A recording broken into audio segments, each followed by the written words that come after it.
সংক্রান্তির দিন সকালবেলা দই চিড়ে খাওয়ার সাথে সাথে একটা করে তিলের নাড়ুও খাওয়াতো মা। আর সেই তিলের নাড়ুটা যদি বাড়িতেই বানিয়ে নেওয়া যায়, যার জন্য এখানে আমি নিয়েছি 300 গ্রাম সাদা তিল, আর এটাকে ভালো করে কিন্তু ঝেড়ে বেছে নিয়েছি।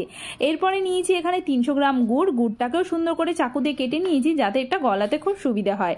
এবার একটা কড়াই বসিয়ে দিয়েছি, আর গরম হয়ে গেলে এর মধ্যে সাদা তিলটা দিয়ে হালকা নেড়ে চেড়ে দিয়ে দিব একটু ভাজা বাদাম, মোটামুটি 100 গ্রাম মতন ভাজা বাদাম দিয়েছি। আর দিয়ে প্রত্যেকটা জিনিসকে এবার ভালো করে ভেজে নেব একদম কম আঁচে।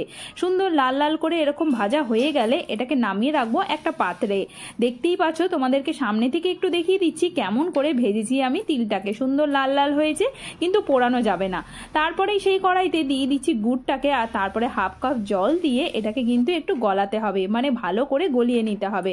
আস্তে আস্তে কম আঁচে এটাকেও করতে হবে, আর ভালো করে এটাকে ফোটাতে হবে কিছুক্ষণ ফোটালে পরেই এটা দেখবে একটু আঠালো হয়ে আসবে। এবার বারবার করে এটাকে একটু চেক করতে থাকতে হবে।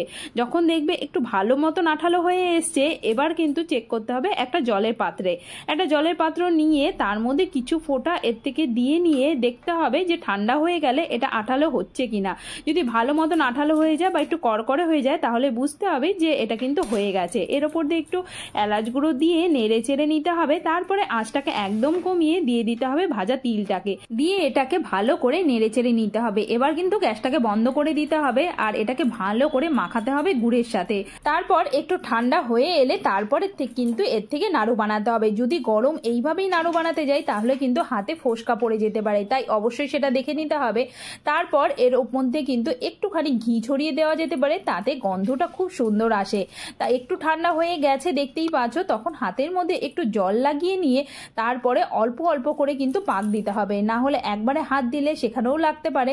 এই যে দেখছো একটু একটু করে নিচ্ছি, আর এইভাবে কিন্তু এটাকে পাক দিয়ে তৈরি হয়ে যাবে সুন্দর তিলের নাড়ু। গুড়ের নাড়ু খেতে সংক্রান্তির দিনে কিন্তু দারুণ মজা।